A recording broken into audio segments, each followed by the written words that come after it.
but they just, I don't know. Their YouTube schedule is a little weird though. It's a little weird too. Their YouTube schedule, right? Um, but yeah, I've been watching a lot of TNA. I like what TNA's been got going on, right? It's hard to keep up with all the wrestling, right? It's hard to keep up with all the wrestling, like JCWs, the TNAs, WWEs, AEWs, the NWAs, the MLWs, right? Um, being perfectly honest, I do not fucking keep up with NXT. I could give a fuck less about NXT, right? AAA is pretty fun too. I fuck with AAA.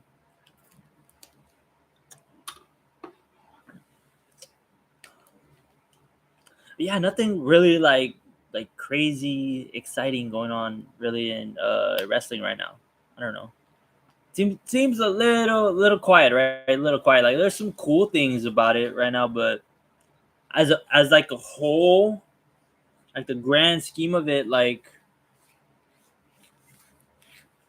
top three things for me is MJF's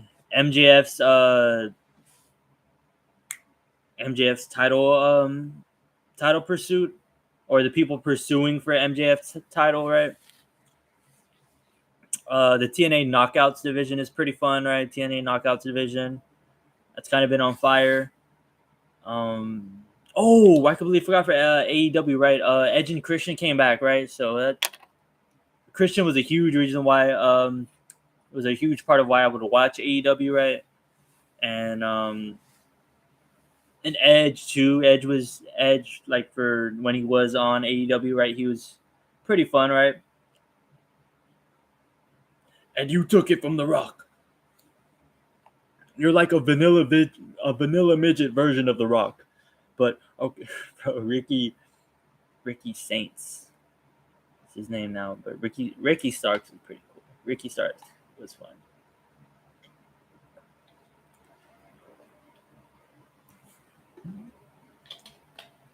Ricky Saints is doing his thing right now too. Unironically, they both came from AEW, but I would love to see a Ricky Saints and or more of a Ricky Saints and Ethan Page rivalry, right? I'd love to see a little bit more of that. I fuck with Ethan Page. Ethan Page is pretty cool. She wanna on my car, says she won't take a piss. She wanna in my star. When my thought is guess will make you sick. I'm really getting on my shit. Talk a little bit about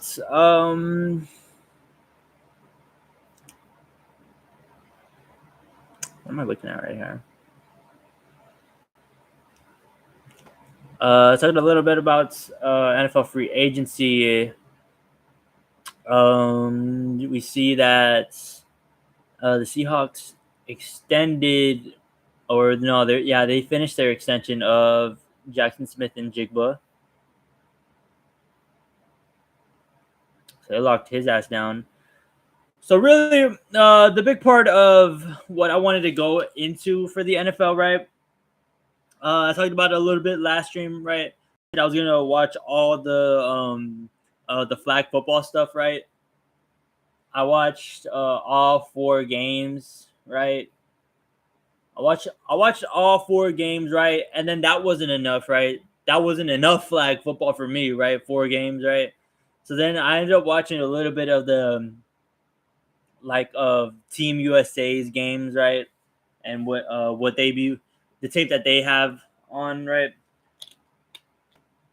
Because after watching the first four games, right, you quickly realize that the game is totally different, right? The game is totally different. These NFL players, for as weird as it sounds, they're too big and they're not, it doesn't seem like they're agile enough, right? They're agile on, like, they need, it's different levels of agility from playing in the NFL game, right? When you're going around people and, like, you can, yeah, just going around people. And in terms of like flag football, where you can't touch people, right? You can't touch people, so It's a lot of hip movement, right? It's a lot of people. Whoa, that was nasty. It's a lot of just people like reaching for flags and shit, right? Like you can't put your like somebody's like doing that little hip swivel shit, right? You can't just like go all the way, like get up on them and like take their flag like that, right? You can't do that. You kind of got to reach at it from like a little bit of a distance, right? You got to give them a little bit of space.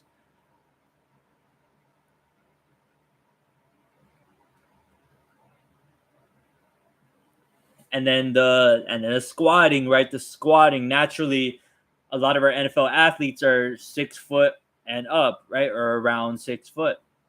So, right, like you're gonna need to get some like very very small dudes, some Kyler Murray sized, like a team of Kyler Murrays, right? That's what you would need to get from the NFL side, just a team full of Kyler Murrays, right? Kyler Murray would be fucking badass in flag football, right? Or in this setting of flag football, Kyler Murray would kill. But it's very hard. It's very hard to see how the NFL players can go to playing in an Olympic game. Well, yeah, to go and play like an Olympic game based on this, and the game's totally different from NFL football and flag football. It's totally different, right? A lot of what the players have like made their bodies for, they built their bodies for, was to withstand contact. And the flag football like totally negates any sort of contact whatsoever. It negates a lot of that contact, right?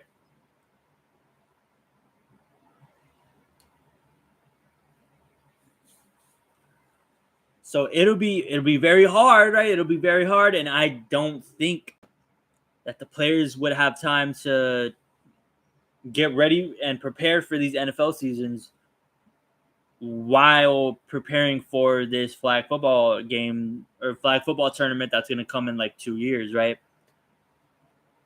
It's going to come in 2 years and go, right? Because these guys aren't going to play flag football afterwards, right? They're not going to play flag. They're just going to play it for the Olympics and that's it, right? And these guys have been playing flag football for like years at this point, for years, and playing like this style of flag football for years. Some even like tens of years, like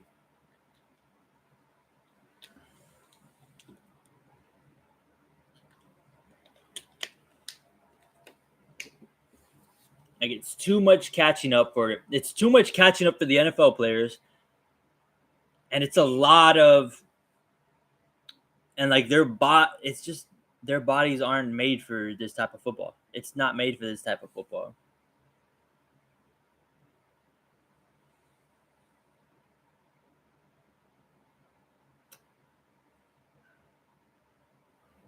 And it's not a knock saying that your body type isn't made for that style of play, because you play the real sport. You play the real sport. If I'm being honest, you play the real sport. It's like MLW, right? It's like MLW, wiffle ball, right? I watch a little MLW wiffle ball, right? Wiffle ball is a totally different sport than the MLB baseball, right? Well, not totally different, but it is different though. It is different, right? The pitching's different. The hitting is a little bit well, totally different bat. It's a little bit more.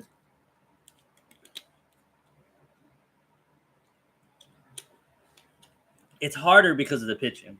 Ultimately, batting is just harder because of how well the pitching is.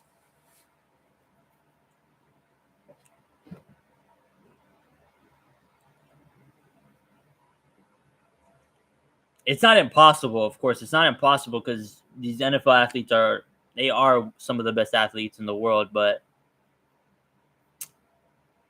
yeah, very hard. Very hard for me to see that, actually. Very hard for me to see that out. Incredibly hard for me to see that out.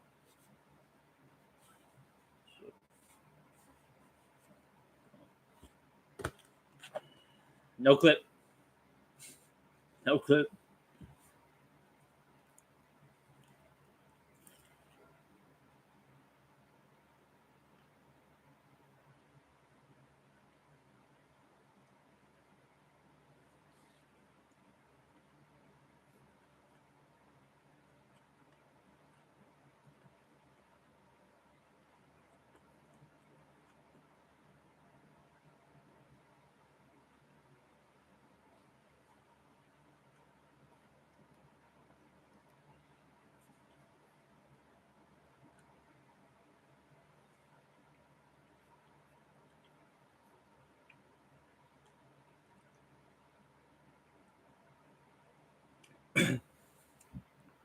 Man, I'm chewing all up with my mouth open.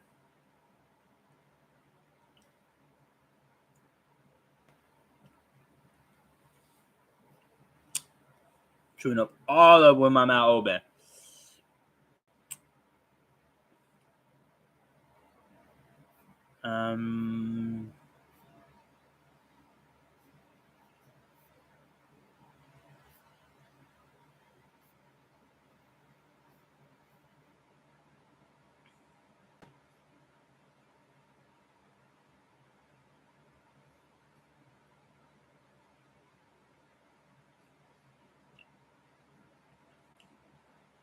I'm trying to sign into my Gmail.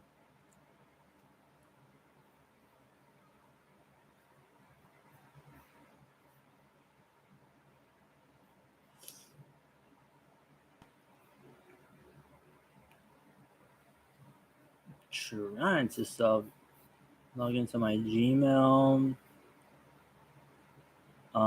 This is not working.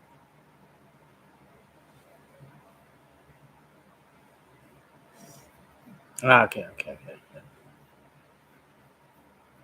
Now, so pretty recently, more personal shit. Pretty recently, I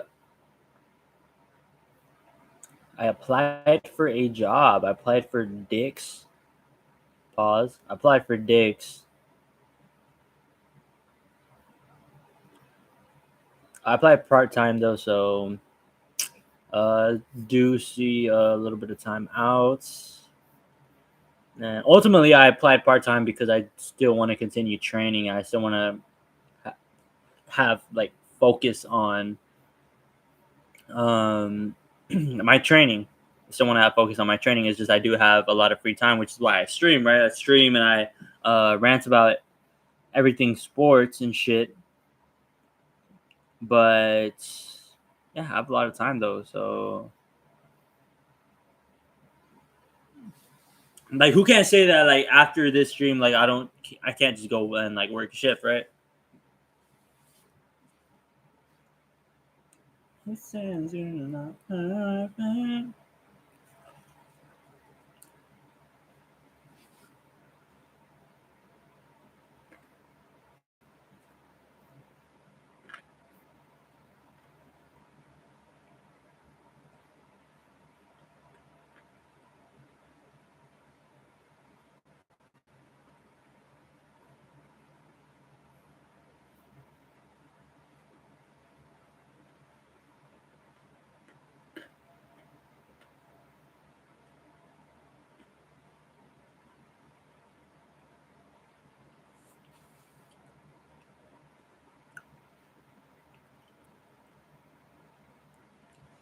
I'm thinking about doing the Balogun Rant right now, but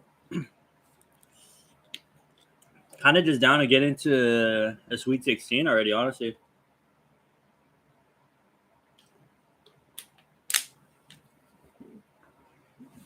Kind of just down to get into the Sweet 16 art, honestly. Whoa.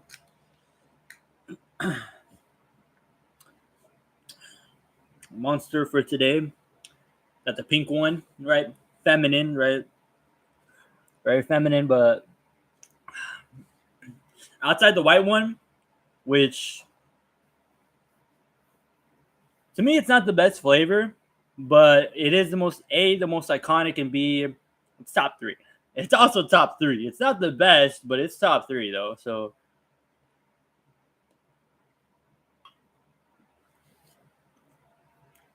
it's top three monsters of all time, white monsters. So you legitimately can't go wrong. Like there's reasons why people say you can't go wrong with a white monster, right? Because you legit can't go wrong with a white monster. It's like getting a pepperoni or a cheese pizza, or just a cheese pizza. It's like getting a cheese pizza, like it's a cheese pizza.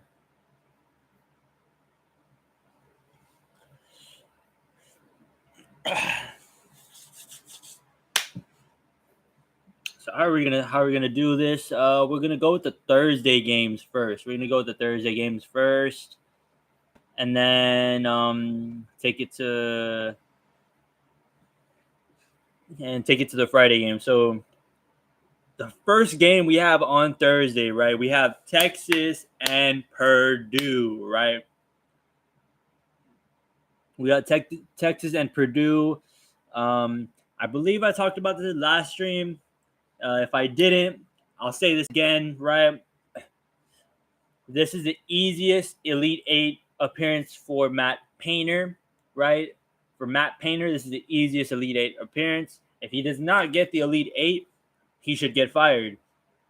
So, right, he saved his butt by beating Miami this past weekend. However, he has one more, right? He got one more, right? He got Texas, right? He got Texas. Texas, 11 seed, right? 11 seed. Texas, the 11 seed, lost a million games in the regular season, right? Lost to some really bad teams. They beat a couple of good teams, right? They beat Bama, right? They beat Bama. Bama's not necessarily a hard team to beat, right? Because if Bama's not hitting, if Bama don't hit, they don't win, right? Bama don't hit, they don't win. So ultimately, Bama wasn't really hitting that night. That's when you can beat them, right? If Bama's hitting, ain't nobody could fuck with Bama. That's the troubling part about it, right? Like if Bama is they're the one team in the entire nation that if they are hitting, you can't really fuck with Bama. You can't fuck with Bama if they're hitting. So Texas, it's hard for me to say that they'll put up a fight, right? It's hard for me to say that they'll even put up a fight, but what's crazy to me is I'm looking at these spreads right here. Purdue's a 6.5 favorite, 6.5 point favorite against Texas, right? 6.5 point favorite against Texas. Arizona's a 7.5 point favorite against Arkansas. What the fuck kind of sense does that make, right? Because I know Arizona is let's be real. Arizona's a better team than both Texas and Purdue combined, right? But Arkansas is also a way better team than both Texas and Purdue, right? And we've seen this before. We've seen twice, right? We've seen twice how much better Arkansas is better than Texas, right? 7.5 point favorites over Arkansas to me is crazy. I know it doesn't sound that crazy, but it's crazy when you bring into the fact that Purdue's only a 6.5 point favorite against Texas. That to me is crazy. Right? I think Purdue, they're just too much. They're going to be too much for Texas, right? Going Going to the next game, right? We have Iowa, Nebraska. Big Ten royalty, right? Big Ten royalty, right? So Big Ten royalties. Also want to point this out too. Last stream we called it out too. Last stream we called it out, right? Last stream, right? Called it out at Florida. You know, they didn't stand a fucking chance against Iowa, right? They didn't stand a fucking chance, right?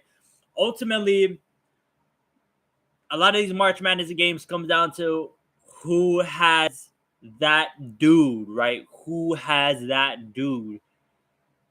Iowa has that dude. They have Sturts, right? They got a bunch of shooters on that team too, right? They got a bunch of shooters on the team. Ultimately, they got that guy. Sturts, right? He didn't hit the final shot, right? But he hit, you know what I'm saying? He hit that shot before, right? He hit a bunch of shots to get him into the game, right? Got them through the first round, right? Got them through got them through a lot of really tough games this season, right? However, they're going against Nebraska, right? Nebraska, they're motivated from like, I don't know what kind of motivation Nebraska has, but it's not ethical, right? It's not ethical motivation, but the best way I can explain it, they're motivated, not ethically though, but motivated. That's going to be a really good game. That's going to be a really good game. They put up some really close games this season. You know what? Let's look at the head to head, right? Let's look at the head to head. Let's look at the head to head. I want to say Nebraska won they won most of the games. They played in the Big 12 tournament against each other? No, because they played Iowa lost to State. Iowa lost to State in the Big 10 tournament, right? So they split, right? They ended up splitting.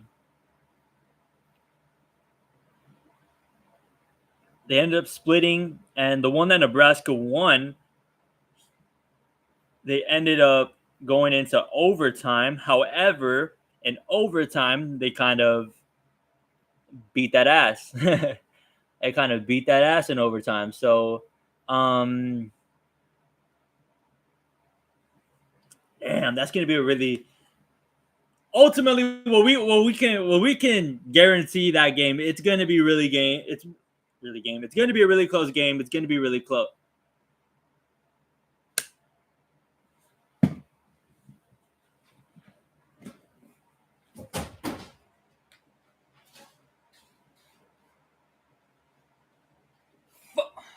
Bro.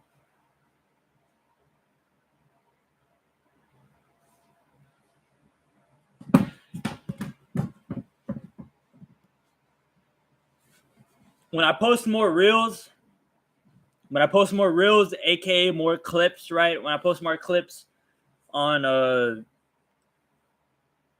shorts, that's what I fucking forget.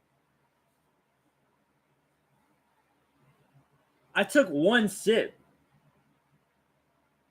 How am I already brain fried? I took one sip.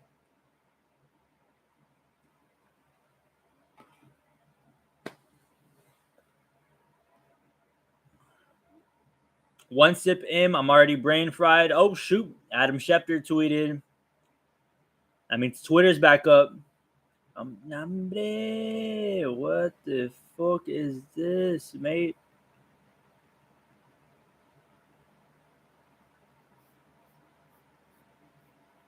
Wait, how is Adam Schefter tweeting and Twitter's down?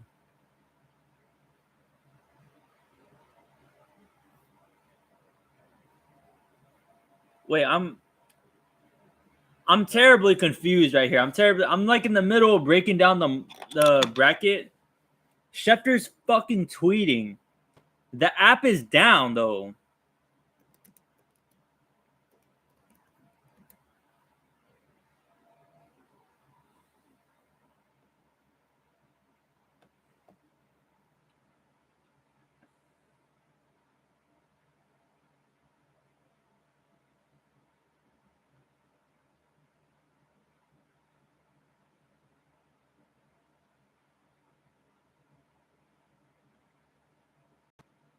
Oh, it's starting to.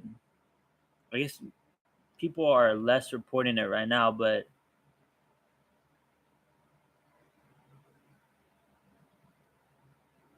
I'm trying to guess like.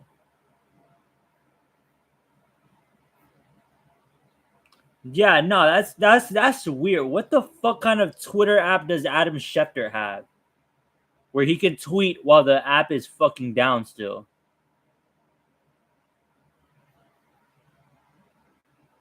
But what the fuck?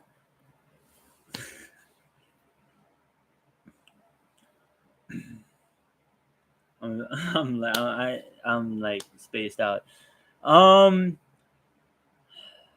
if I had to pick a winner, if I had to pick a winner, historically, Nebraska doesn't do this shit, right? Nebraska, they don't do this shit. Nebraska, right? Like, I like what? Like, have they ever been to the Sweet 16?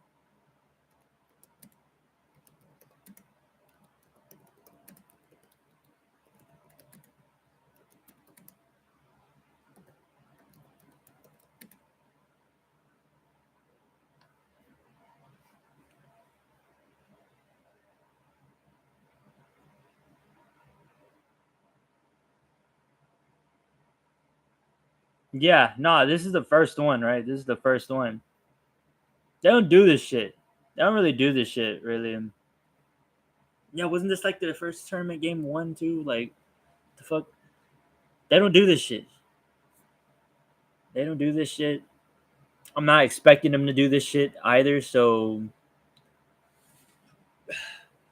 we'll go with the dog again. We'll go with the dog again, right? I don't think they're gonna be that big of dogs though, because considering that they're only 1.5, or Nebraska's only 1.5 point favorites, right? I don't think it's gonna be that much.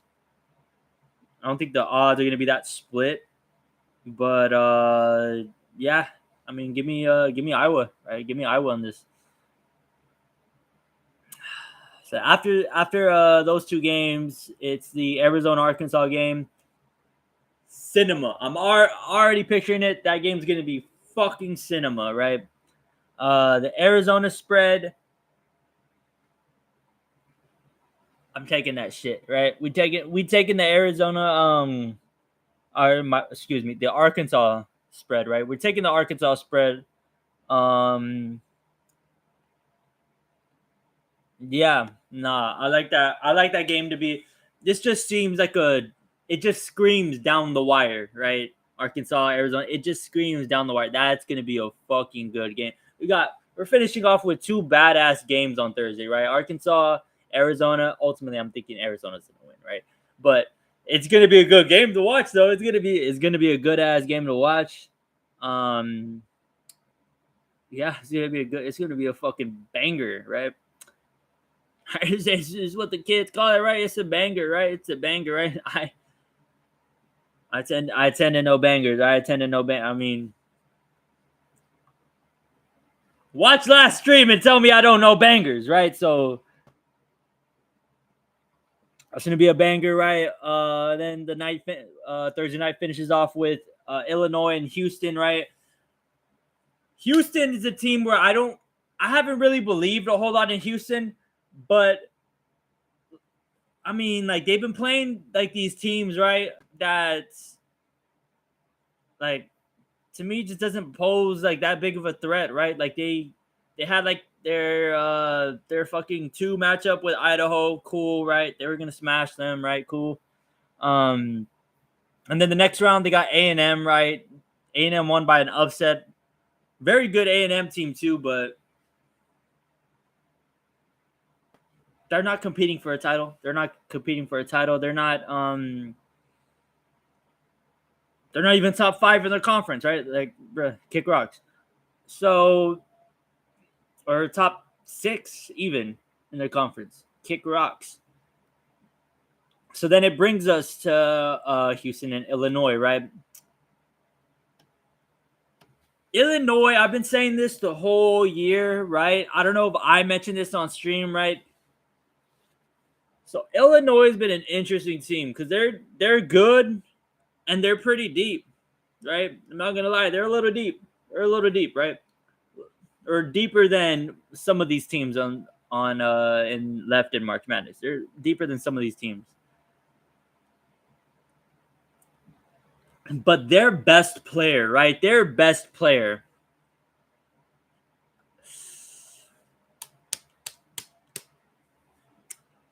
Their best player, right? Because I've seen this guy get a whole lot of praise. I've seen this guy get a whole lot of praise, right? And he's projected to go top 10, right? He's putting up a good season too, right? Like over 20 points per game. As a freshman, it's always going to be impressive. It doesn't matter if you're at High Point, doesn't matter if you're at fucking McNeese or UTRG fucking V, right? If you put up 20 points per game as a freshman, those are fucking numbers, right? Those are numbers, right? You need to go to the league. You need to either go to the league or go to a powerhouse school, right? You have two options: powerhouse, league. That's it. If you put out 20 a game as a freshman.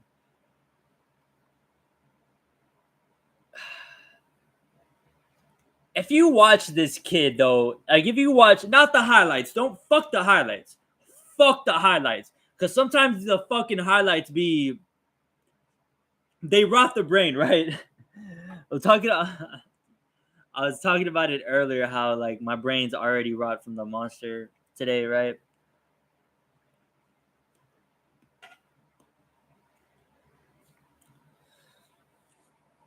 But nothing rots the brain. Nothing rots the brain more than highlights. Being perfectly honest, nothing rots the brain more than highlights, right? Clips are cool, right? Clips are like a little clip of like a little clip of like a good play or whatever, a good knockout, right? Like that's cool, whatever. That's cool, right? But like when you're getting a whole bunch of these, you're compiling them into a highlight tape, right? It fucks with the brain, right? It fucks with the brain to think like, wow, okay, this guy really is like that every single play, right? No, the fuck he isn't, right? And a lot of like the basketball highlights too. A lot of the basketball highlights, you don't see a whole lot of defensive highlights, right? The only defensive highlights you really see are blocks. To being perfectly honest, the only defensive highlights you mainly see are blocks. You don't see a whole lot of just a fucking guard putting the fucking clamps on somebody, right? You don't see those fucking highlights, right? Unless if you're watching like a Jose Alvarado mixtape or a fucking Pat Bev mixtape, right? You don't see defensive highlights, right? People want to see that offensive shit, right? People looking for offense. If you watch Illinois, I went on this whole tangent right now about highlights, right? The point I'm making here is if you watch Illinois, the fucking games, not this dude's highlight tape or nothing, the fucking games. You watch Illinois, the kid Keaton Wagler, he's soft. He's soft.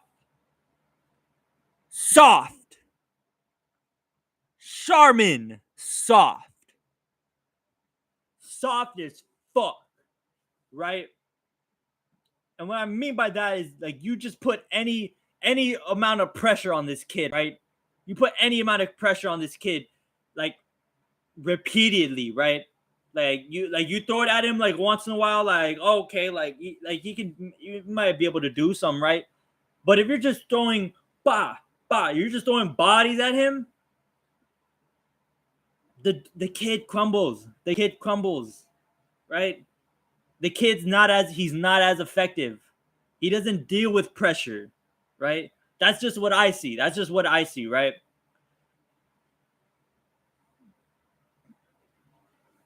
Like top 10 in this draft, he deserves it. You're putting up 20 at a fucking Big 10 school, right? You fucking like no matter what I think, right? You're putting up 20 at a Big Ten school. Like, you're gonna go top 10. Like, whatever I say doesn't matter. You're gonna go top 10, right? But when he goes into the league, right? I can't picture this kid being more than a role player. I really can't picture this kid being more than a role player or a supporting starter.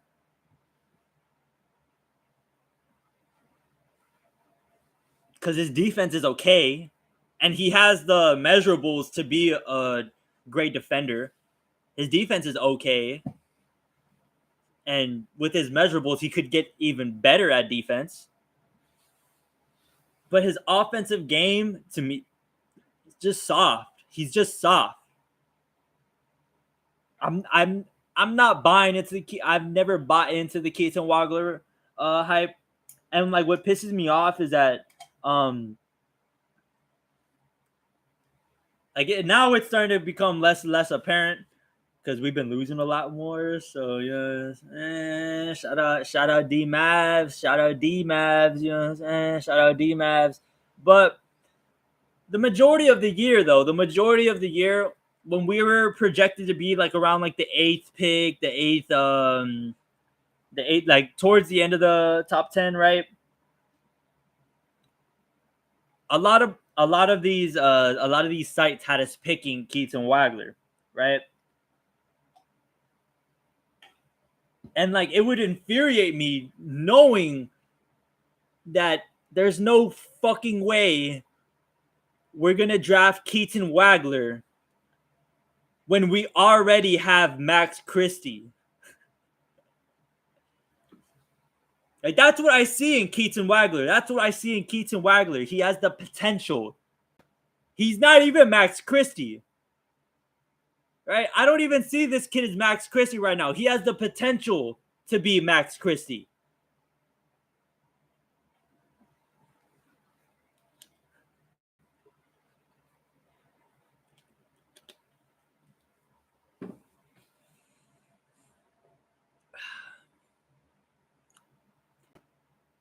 So I got Houston, and I got Houston going over the spread.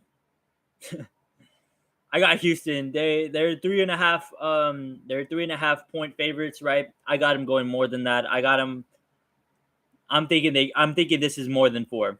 I'm thinking this is more than 4 points, right? It's a 2 and 3 seed game. I know it's gonna go more than 3, right? I'm just not convinced unless if Boswell has himself a good game, right? He's a very good point guard, right? Not fucking soft, right? Not soft,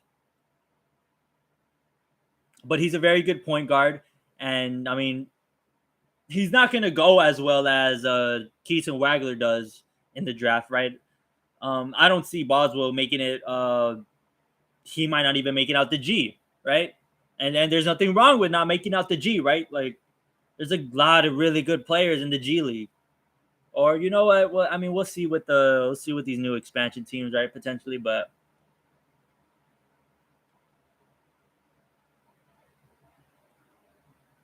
he's not soft, right? And I don't think Stojakovic's kid is soft either. He's not fucking soft.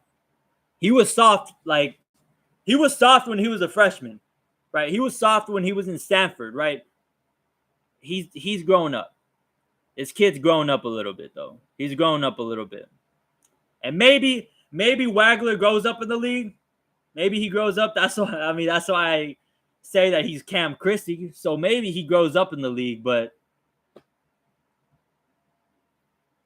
he still got to grow up.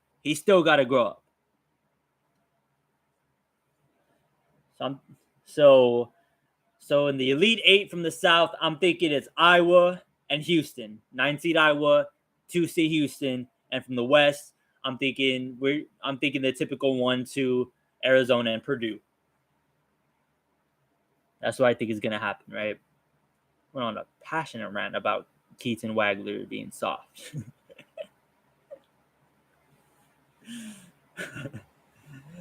Soft, Charmin soft.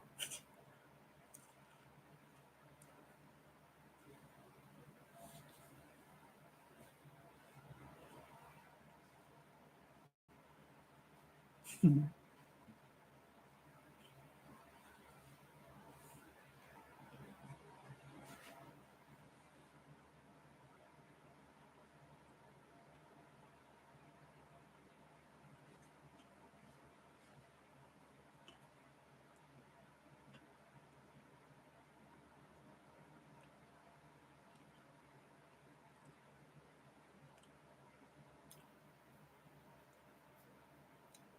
we back? Oh shit, X is back. Twitter back. Twitter back.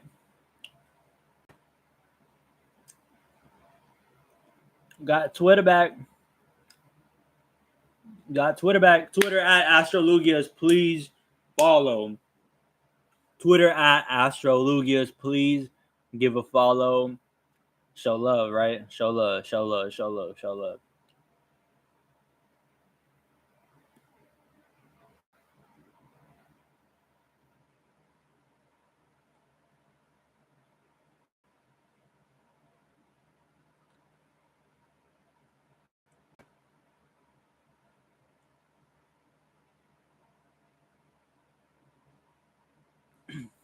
Oh what? Oh, okay. That's what he was tweeting about. Kevin Harlan was trying to tamper. One, I guess it's not tampering at this point. He was trying to make Aaron Rodgers' case for Pittsburgh, right?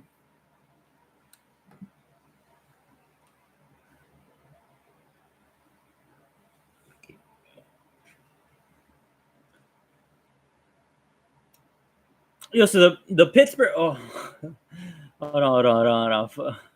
I'll get into Pittsburgh in a minute. Hold on. Let me finish the Sweet 16. Let me finish the Sweet 16. Right. So you talked about the South region, Iowa, Houston. I think that's going to be the next matchup, right? West Division, Arizona, Purdue, right? 1-2. I think that's going to be next, right? So then on Friday, right? Friday starts with. Damn, we got all bangers on Friday. We got all bangers on Friday. This is crazy. We got all bangers on Friday, right? Well, potentially all bangers, right? So we got Duke and St. John's, right? Duke has probably the toughest fucking weekend in the country right now. Toughest fucking weekend for Duke, right? So this is the last weekend, right, that they're gonna have without a huge part of their team, Caleb Foster, right? Caleb Foster is gonna be back the Final Four, right? Their starting point guard, Caleb Foster, right?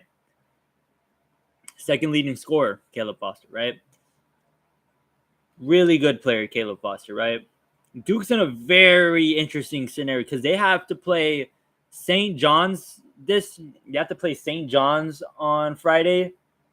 And then Thursday or Saturday, they have to go around and fucking play. I'm thinking it's going to be Sunday. They have to go and play either Michigan State or UConn. That's tough. I'll get into who I think is going to win there, but that's a tough weekend for Duke. To be without your starting point guard and have to play those two teams, that's tough. That's a tough, especially playing against Michigan State without your starting point guard. That's going to be some rough ass shit right there. That's going to be some rough ass shit. I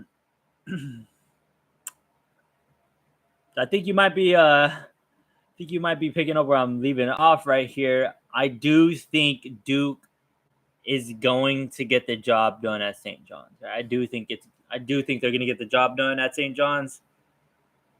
However, Duke's a 6.5 point favorite. Yeah, I like the spread for that though. I do like the spread. Yeah, I do like St. John's spread on that. Yeah, 6.5. I think it's going to be back and forth towards the end. I do think it's going to be back and forth towards the end. But Duke.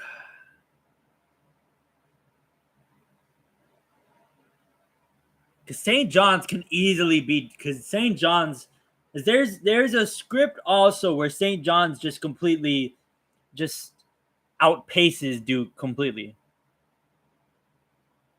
and outruns them.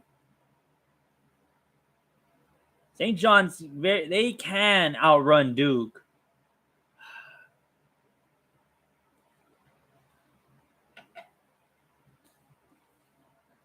It's very, very tough to say.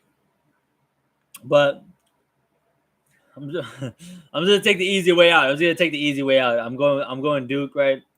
Go Duke to advance, right? UConn, Michigan State. I was wrong about UConn, right? I was wrong about UConn, but I'm not gonna be wrong about UConn this week, though. I'm not gonna be wrong about UConn on Friday.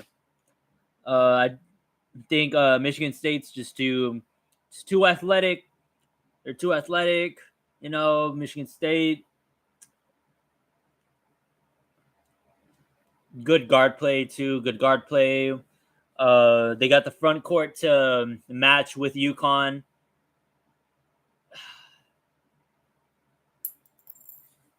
Not the best matchup for UConn, and not just putting out not the best matchup for UConn. So State. So I'm thinking State, Duke. Thinking that's going to be the Elite Eight. Going on from there, however, we'll ultimately see. Right? Then in the Midwest, right? We got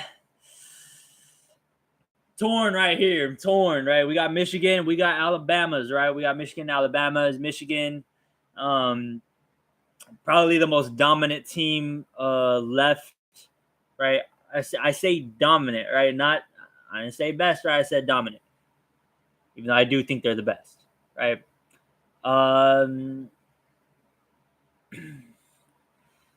Yeah, I mean, the things that Michigan does on the court,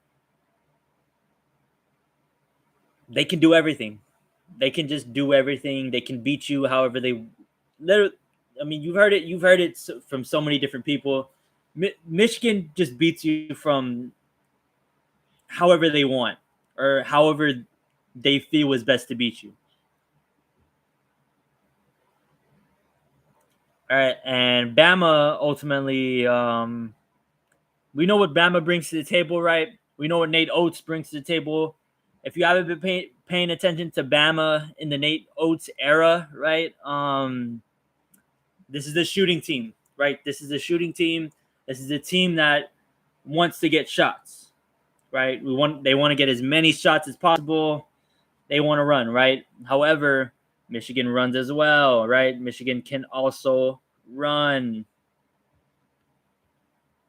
Michigan just goes small ball, takes Mara out, and they run, right?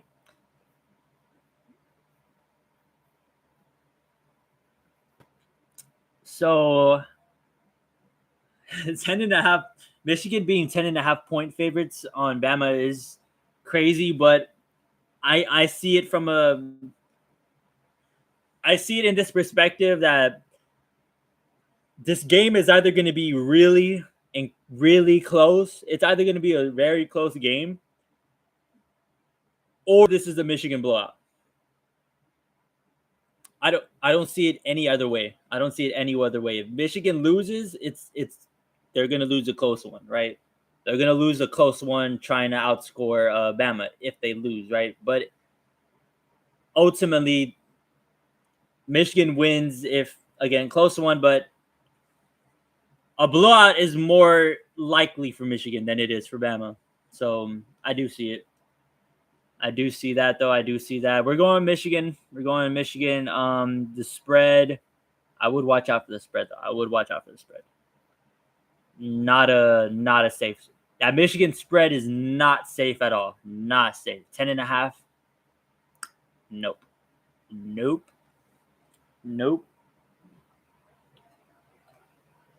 It's a good risk. But nah, I wouldn't take it. Just take I just wouldn't bet on Michigan until Final Four, apparently. Or maybe next round, because on the other side of the coin, we have Tennessee. The final game of the Sweet 16 is going to be Tennessee and Iowa State. I don't believe in Iowa State being all that impressive of a team. They're a really good defensive team, right? Their offense,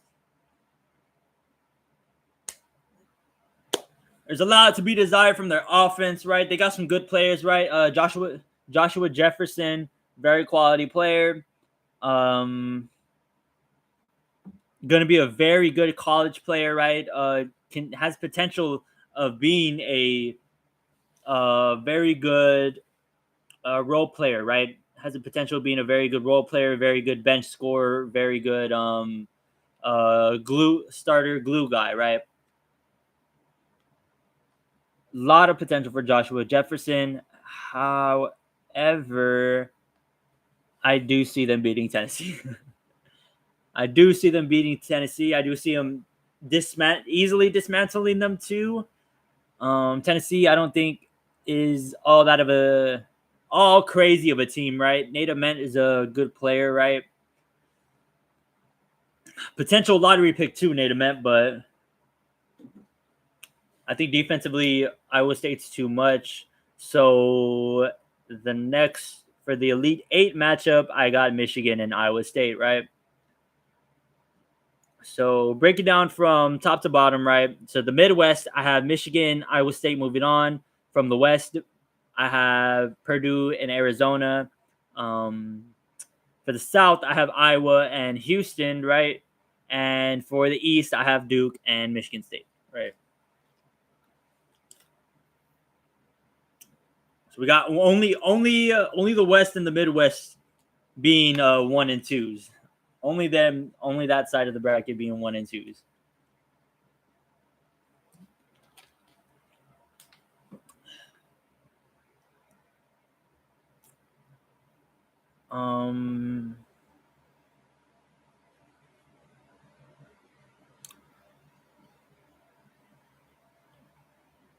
Yeah, but both days though, they're going to be very good games, right? Thursday, I think all the games on Thursday besides the Texas Purdue one, they're going to be pretty good.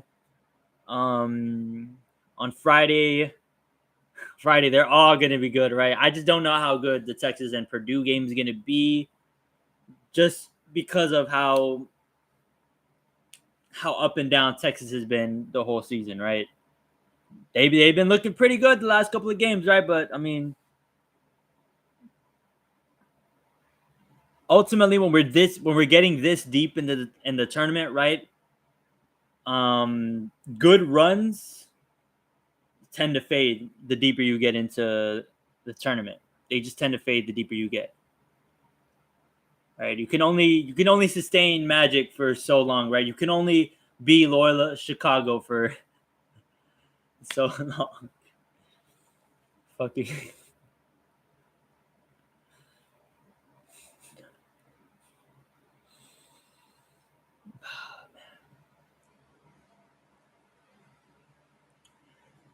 I see people talk about this Texas team, right? They're making it to the Sweet 16, right? And Texas being an 11th seed, granted, Texas like $500 million of NIL in the bank, right? $500 million of NIL money, but they're an 11th seed though. They are an 11th seed. I mean, it's what it is. Seeing a lot of people call this a little Cinderella run. It's very hard to say things like that about a school that has this much in NIL, right? Right? Just cuz they're like a lower seed, right? But still one of the richest schools in all of in the nation, right? They're one of the richest schools in NIL in the nation, right? I don't know. It's very, very weird, right? Very weird.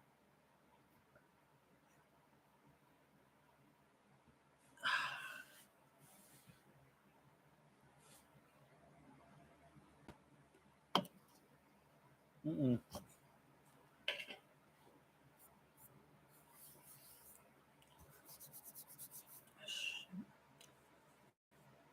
After this stream, I'm about to clean the fuck out of my computer. I'm about to clean the fuck out of my computer after this stream. I didn't realize how dirty this motherfucker was. Good Lord, good Lord, it looked like we struggling a little bit. It looked like we struggling. Wait, can I? Wait, I can show, but I don't want to mess up my angle. I don't want to mess up my angle. Yeah, I'll show.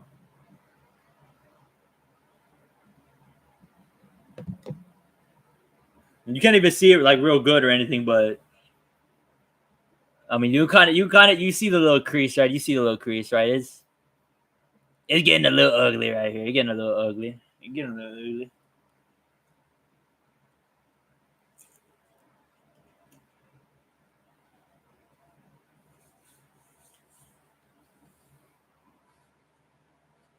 Oh, wait.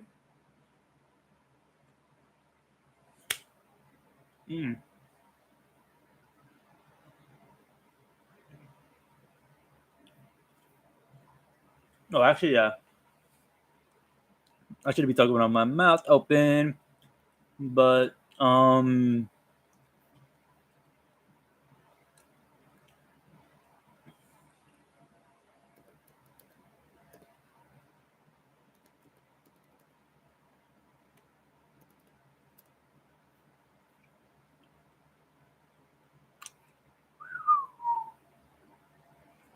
they be blurring my shit. They be blurring my shit a little bit. They be blurring my shit. All right, I'm gonna go take a little pee pee. So I'm gonna take a little pee pee. What's good? I'm gonna take a little pee pee. And yeah, we're gonna talk about the Aaron Rodgers situation, or no, the Pittsburgh situation afterwards.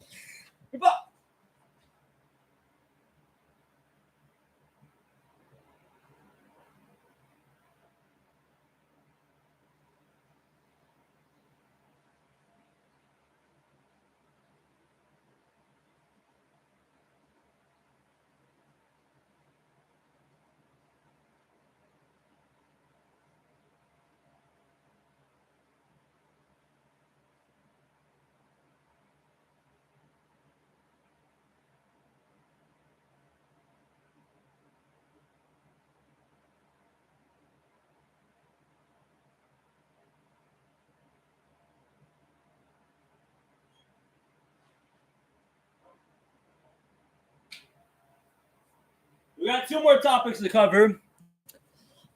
I got two more topics to cover, and we'll be out of here. We got Pittsburgh, and we got Balogun. We got Florian Balogun to talk about, right? We'll talk about Pittsburgh. Yeah, we'll talk about Pittsburgh first. Because the Balogun's pretty. I fucking love Balogun, man. So, right, Pittsburgh. The Steelers, right? The news that I was reading from Shefty was that let's just read the exact tweet. Can't take the journalist out of Kevin Harlan. Even as the MC, this is in reference to Kevin Harlan, even as the MC of his father's celebration of life at Lambeau Field, he had to ask Mike McCarthy, former Packers coach, about the possible reunion with Aaron Rodgers in Pittsburgh. Aaron Rodgers being a former Packer, a former Packer of sorts, right? He's a Packer of sorts, right? So Aaron Rodgers,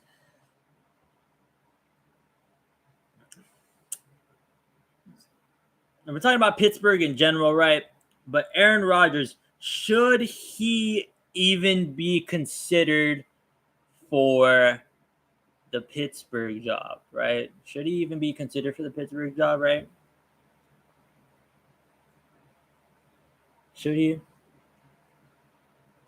Because to me, if I'm being honest, if I'm being 100% like, if I'm being transparent with you, right?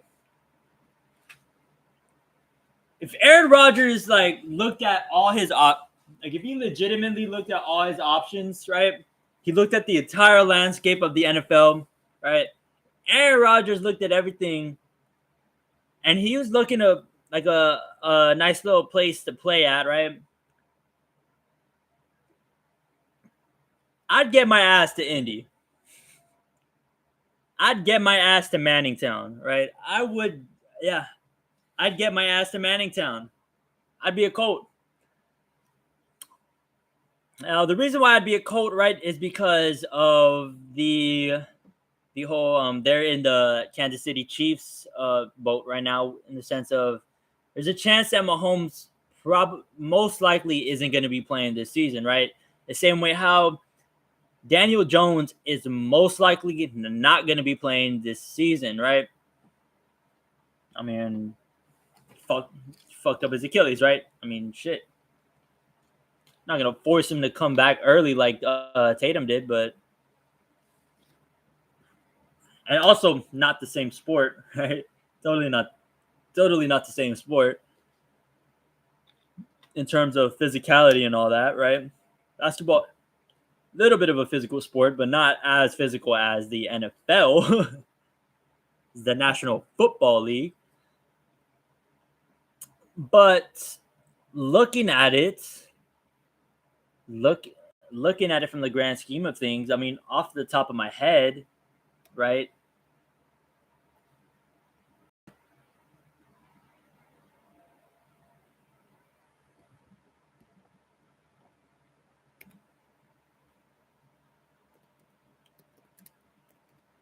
Off the top of my head, I don't think they signed anybody, but I'm looking at the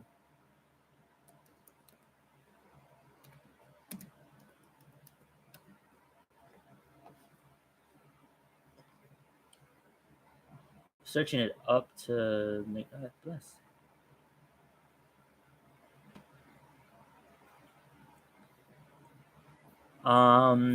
Yeah, so yeah, they don't have the three quarterbacks that they have are Daniel Jones, Riley Leonard, and Anthony Richardson, right? Daniel Jones not gonna play this next season. And throughout this whole offseason, and still during the offseason, they've been trying to trade Anthony Richardson, right? Kick rocks.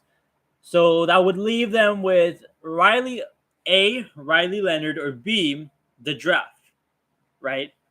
Right now, for like face value, like not looking at the free agents already, but you're looking at Riley Leonard. Ultimately, you're looking at Riley Leonard. Whoa, oh, woo! I need to glue this shit on my head whenever I'm doing this shit. I need to have this shit glued on my head. So ultimately, the Colts haven't signed anybody this free agency. Is my point. They haven't signed anybody this free agency, and there's still a playoff quarterback out there, right? There's still a quarterback that was at the playoffs this past season, right? I mean, did he do a good job? Up that for or leave that up for interpretation, but he played in the playoffs, right? You can't knock that. You can't knock that. He didn't play in the play. He did, right? He played in the playoffs, right? You like it or not, he did.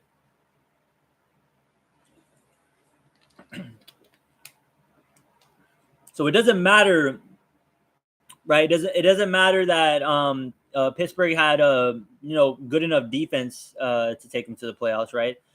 He still had a good amount of weapons around him, right? If you look at Indianapolis, right? Indianapolis has JT, right? They got Jonathan Taylor, right?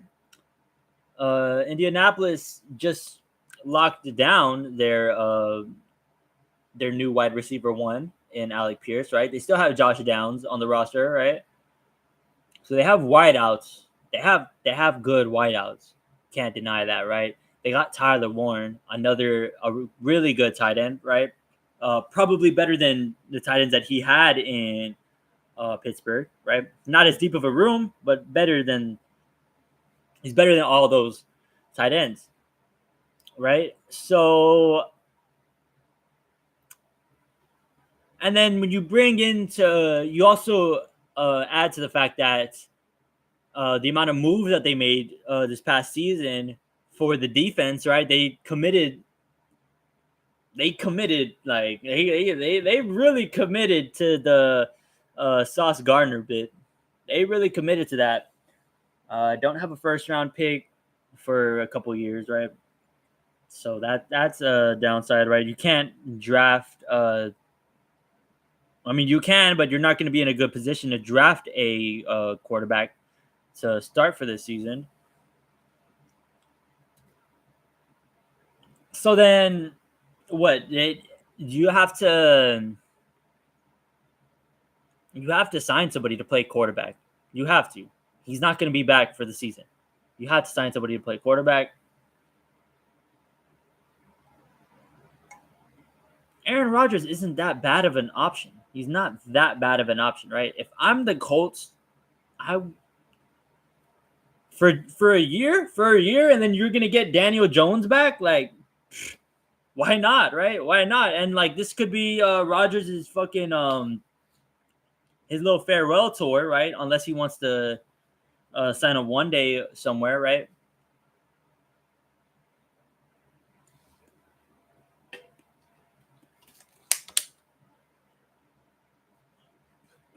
Ultimately, this is a really good.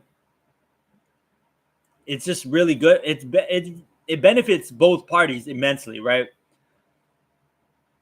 It benefits both parties immensely, right? You bring him back to Pittsburgh, right? I mean, like it's not. It's not that bad of a situation, but at the same time, it's not. It's not better than the Indy situation, right? It's not better than the Indy situation. They made a move for one of Indy's wide receivers in Michael Pittman, right? And he doesn't have to be the wide receiver one like he was in the Colts, right? He doesn't have to see the same coverages that he would when he was a Colt, right? You have DK, right? It takes a lot of pressure off of Pittman, right? It takes a lot of pressure off of Pittman. Whereas he had all that pressure in Indy, and ultimately he had a down year this past season. And he had a good year, but it wasn't a per usual year out of Michael Pittman. And Alec Pierce broke out this season. He broke out this past season. Why? Because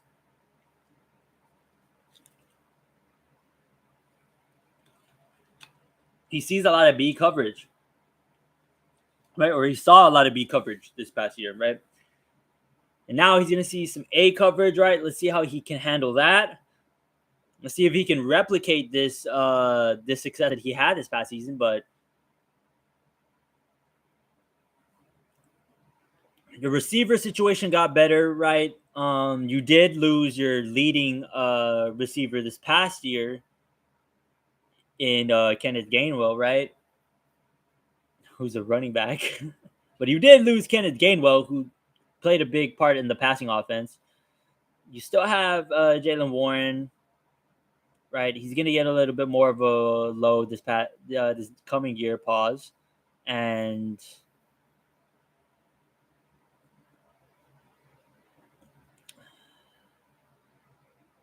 I was about to hype up their line, but their line's like middle of the pack, right? And the Colts line is like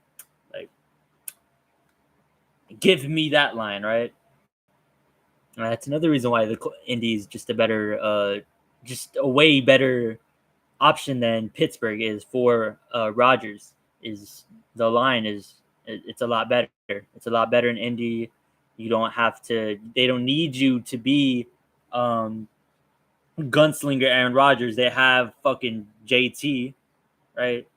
Jonathan Taylor had a fucking killer season, right? So I think playing with Jonathan Taylor, Aaron Rodgers would be helping him and himself out.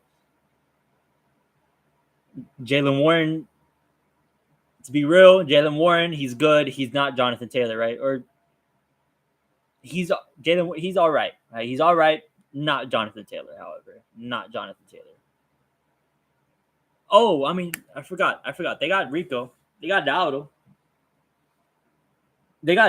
So maybe Dowdle would be a good replacement for Gainwell, right? I don't know, but as a runner he would, but as a passer, I don't know. We'll see. We'll see that out of Rico. We'll see that out of Rico. Rico can definitely catch out the backfield, but Rico, I don't know. Is he as big of a threat as a Gainwell as a receiver? Gainwell was pulling some fucking stupid ass shit this season as a receiver. He was pulling some dumb shit. He's pulling shit out of his ass. Gainwell was doing some crazy shit this season as a receiver.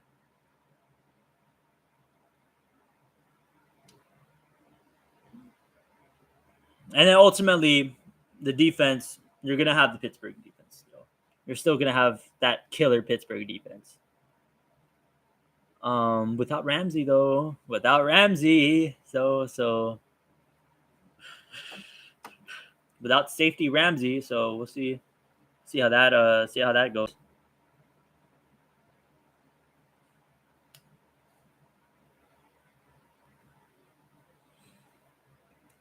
So ultimately, what is the goal at quarterback for Pittsburgh, right?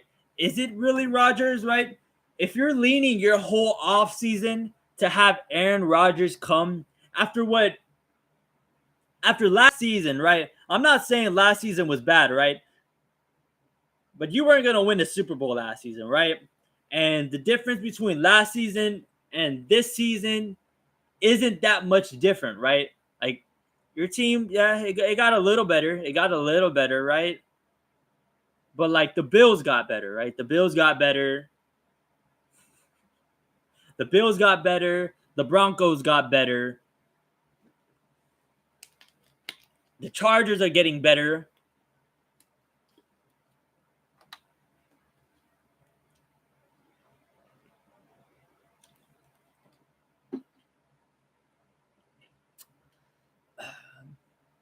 The Pats, we'll see, right? The Pats will see. If they draft a receiver, they're getting better, right? Because they still have that killer defense.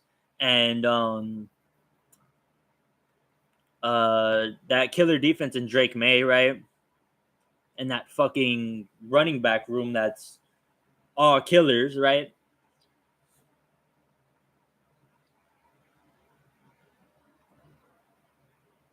Those teams got better, right? I think who else got better? Like, a lot of teams got better. A lot of teams just got better this offseason, right? They made bigger strides than what Pittsburgh's made this past offseason, right? And like the biggest stride that Pittsburgh can make is ultimately just draft a quarterback. That's really what it is, right? That's really what it is. They need to draft a quarterback. Because, and like, I'm not saying draft a quarterback like they need to go like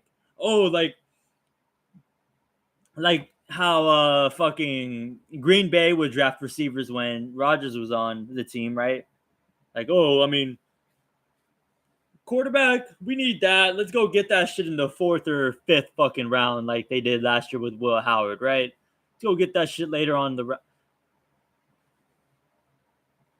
like you need to pick that shit in the first two rounds. You don't get your quarterback, right? Then you're picking from fucking scraps at that point. You're picking for scraps. You're picking between the guys that nobody really wants, right? I'm not saying you're not going to get a good pick out of that, but you're picking from like the bottom of the barrel at this point, right?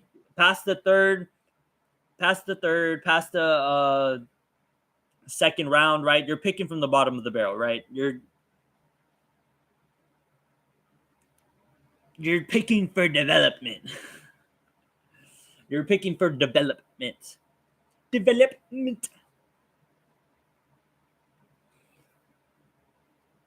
Very, very, very, very, very foolish, right? So who should...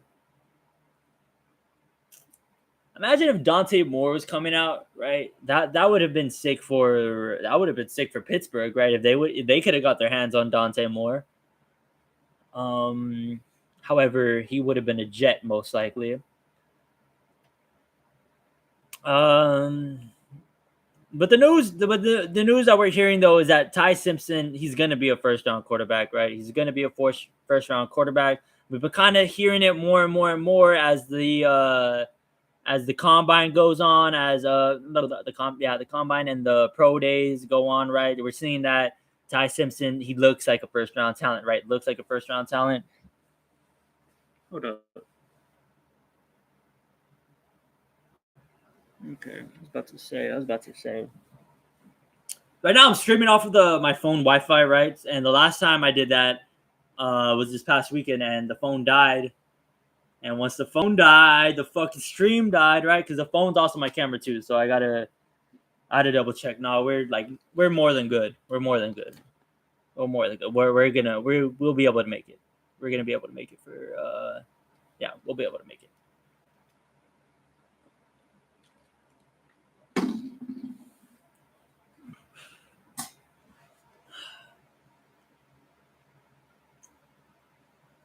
Yeah, Pittsburgh's in a position where they need to draft a quarterback.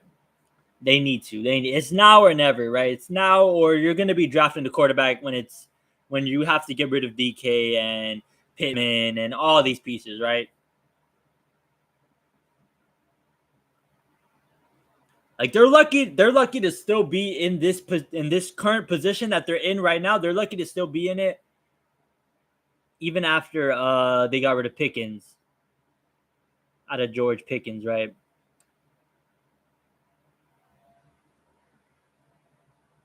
And all this right here, like the last 20 minutes, could all be chatter, right? It can all be chatter, right? Because Mike Tomlin isn't the head coach, right? And with Mike Tomlin as coach, your floor is average, right? That's as worse as you're gonna get. The worst you're gonna be with Mike Tomlin is average. You're gonna be good, really good, or average. That's it. That's it. That's the only outcomes of a Mike Tomlin team. Good, great, average. Right? And now they have Mike McCarthy, right? Mike McCarthy. We know about Mike McCarthy, right? We know what he be doing, right? We know that little Dallas run that he went on. We know that little Cowboys run he went on, right? I hear people say that Pittsburgh got McCarthy for the sole purpose to maximize Aaron Rodgers as quarterback.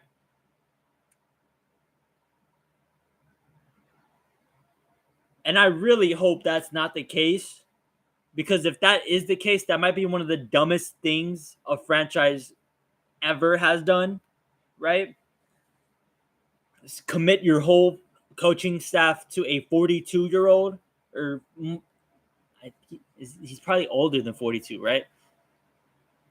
To a 40-plus-year-old, committing your entire coaching staff to a 40-plus-year-old. That's absolutely insane, right? Absolutely insane, right?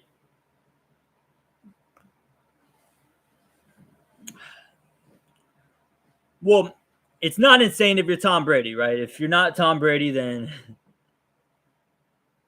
tough shit. Tough shit, ultimately. Tough shit.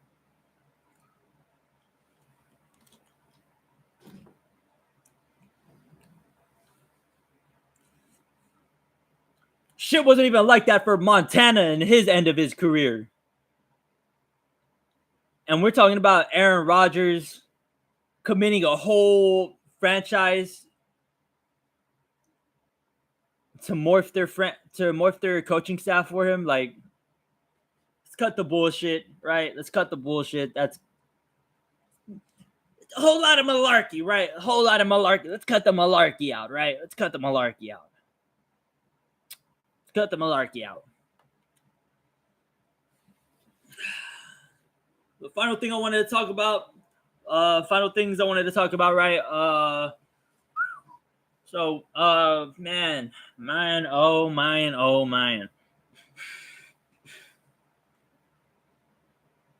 I don't want to necessarily make this a weekly segment, right? I don't want to necessarily make this a weekly segment, but this past weekend, though, I would love to. make this a weekly segment, right? I would love to make this an every 2 days type of segment, right?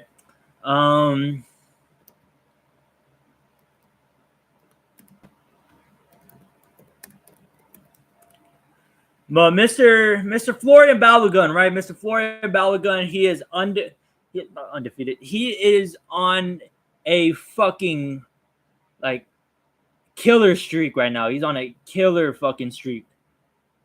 This dude, Florian Balogun, the last 7 games he has played for his club AS Monaco, one of the top teams in Ligue 1 of the French league.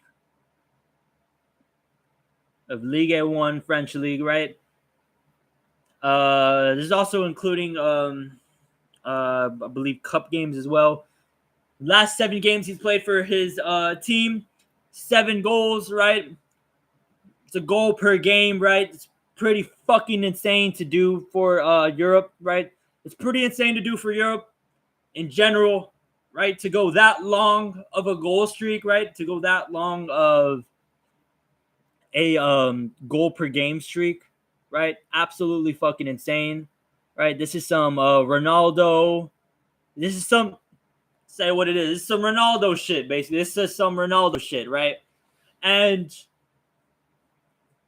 right, he's one of the guys, when I made that USA rant that was guys in form, he was probably the biggest example of a man in form, right?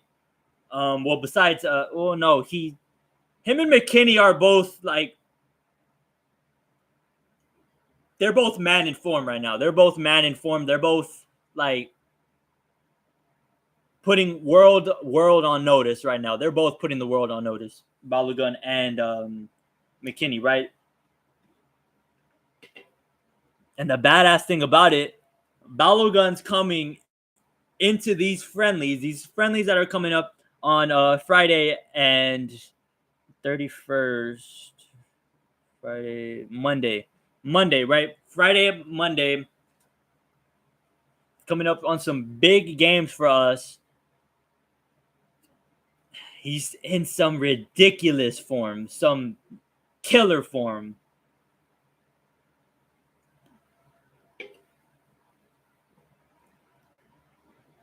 I am absolutely pumped, right? I'm absolutely pumped, right? Saturday, 2:30.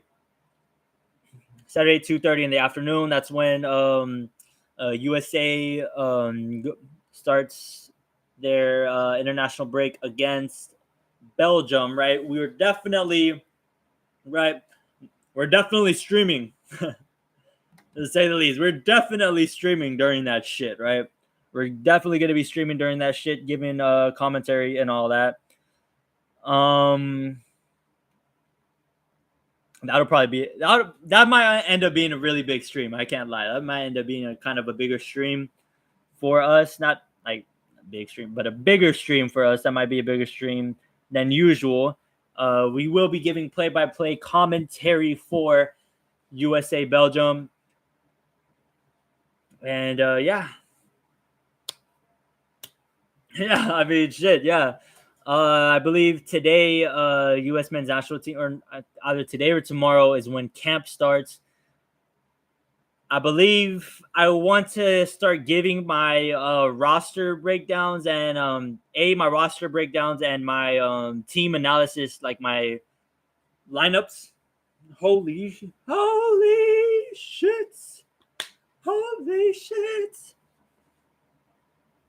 Bro, it looks like I have fake hair. Like I have like a wig on or some shit. Like I got a wig on.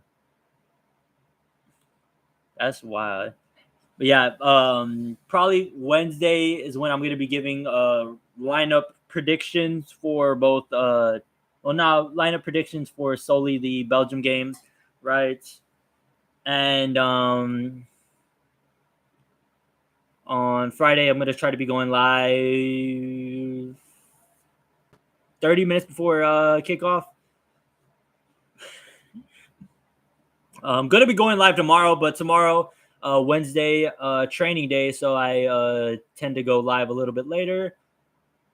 on in the day, probably around the same time as I went live today. No, a little bit later than that because I get back pretty late. I started this live today at 3-ish, right? About 3-ish, 3:20-ish. Right about 3:20-ish. So yeah, a lot of fun coming up this weekend for both sports and for sports in general. And the U.S. men's national team, right?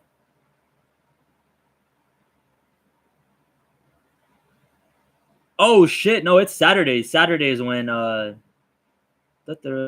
Saturday is when the game's gonna start, or the game starts is on Saturday.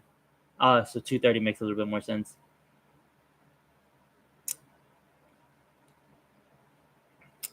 Damn, I'm not thinking about it now. That's probably gonna be a little bit tough to cover now because it's gonna be both. The game's gonna be on the same time as the Elite Eight, so I'm more than sure there's gonna be a game going on at 2:30. I'm more than sure there's probably gonna be a game going on at 2:30. Well, maybe not because they only do two. Yeah, they're only gonna do two games, so it'll probably end up being a little bit later.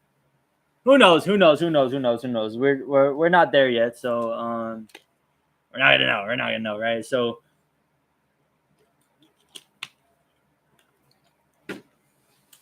we start off today, right? We covered the we covered the UFC situation, right? Cover what was going on this past weekend. They want to do an in-depth breakdown on the divisions today.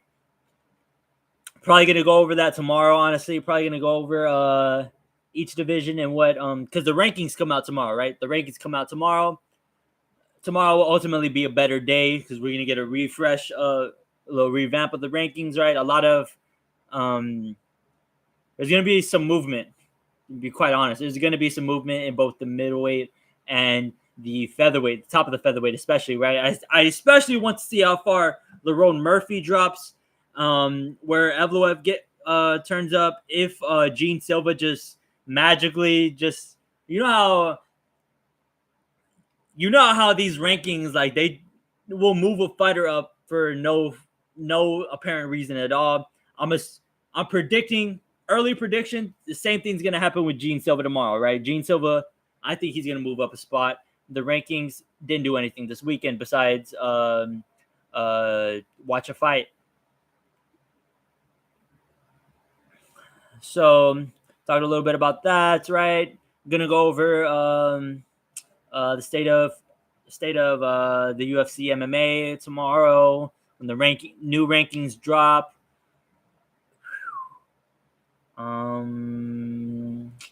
Let's say I talked a little bit about the NFL, right? Talked about Pittsburgh. Talked about the flag football situation, how the flag football is a little bit different, right? We gave our Yordan Alvarez rants earlier on in the stream, right? Just had our Florian Balogun. Not really a rant. It was more so props, right? It was more so props, right? Giving a lot of attention to Balogun, right?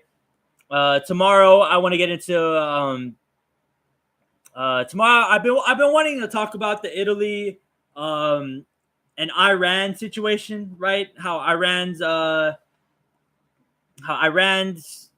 kind of been since we're in cahoots with Iran for a little bit. And the World Cup is this year as well. They've been openly saying how they don't feel safe about our Iran team going, right? And it's a little bit of a mixed bag, right? Because it's like, okay, you don't want them to come because they don't feel safe, right? But is there a reason why they're not going to be safe, right? Is there a reason they're not safe, right? Is there something that we don't know about that's going to happen during this World Cup?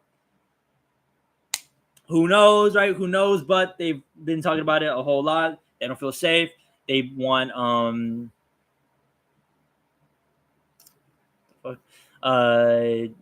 yeah, and FIFA wants to replace them if they do back out of the tournament. They want to replace them with Italy, right? And Italy right now is in a European playoff. for a World Cup spot. So, I mean, we'll see. We'll see. Italy could ultimately still end up playing for the World Cup. So we'll see. Right? We'll see. We'll see. Right. But I'll go in depth. I'll go more in depth about that tomorrow. Though, go a little bit more in depth about that tomorrow. Right. Talking about free agency. Right. Talked a little bit about Smith and Jigba, his new extension. Right. Talked a little bit about Aaron Rodgers and what he should be doing. Right. Because he does this every year. He drags this shit on. Right. He drags this shit on, and then by the time he signs, it's already like the middle of training camp, and yeah, you missed half a training camp, don't know the receivers right until about halfway down the season. You don't know the receivers. That's what it is, right? Did want to go over NBA news, more particularly Luka and the Lakers news, right?